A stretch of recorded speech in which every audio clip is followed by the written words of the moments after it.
Hello again, it's Ken. I want to talk to you about something that I've been dealing with now for about 5 or 6 years and not very well, and that's been my weight.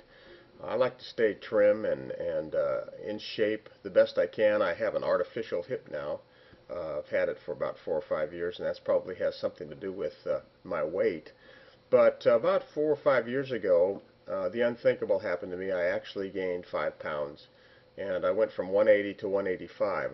That was my playing weight when I was in the pros, but it's too much for me. I don't like the way I look. I don't like the way I feel about it. And so I've been trying to lose 5 pounds now for about 5 years.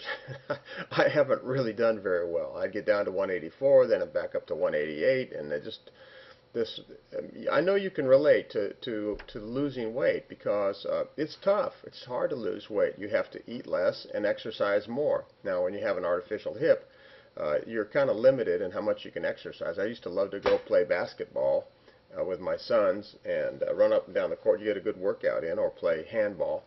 That's how I worked out. Now all I can do is ride my bicycle, and that's about it. And you know, you have to ride a long time for it to be effective. So I haven't really been able to lose the weight, and so it's this habitual problem I'm dealing with. And so I want to talk to you about habits just for a minute, because when it comes to developing spiritual habits, it's really hard. But it's important that we do develop spiritual habits where we forcefully set a time where we pursue God.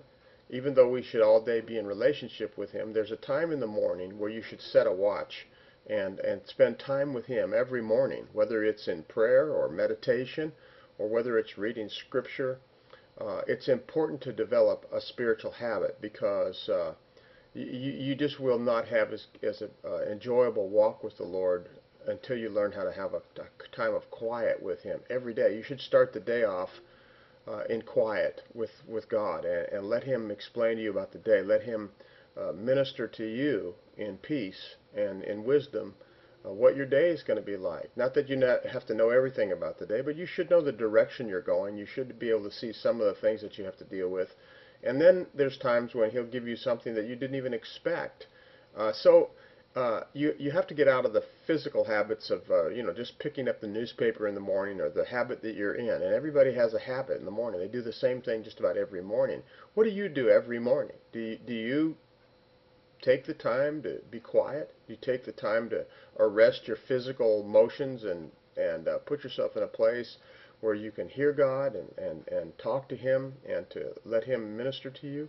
Or do you just jump into the day and get going, and you don't have any grip on your spirit? So I want to encourage you to forcefully change your behavior and spend time with the Lord in the morning. Spend time with Him, because He'll be able to speak some things into your life, and you'll be able to see some things, and your day will go a lot more smoothly, and you'll be able to deal with a lot of the problems that we encounter every day when you take the time to be at peace and develop the habit, consistently develop the habit that allows you to grow spiritually. So let's get on with really changing some things, because if you don't, you're going to have the same result that you're always having. And for me, when it was my weight, it was the same thing. Now I've changed my habit. I did something different, and I'm watching how I eat, and I'm getting more exercise, and I've turned the corner. I'm now 181 pounds. I have 3 or 4 more pounds to go. I'm going to lose it.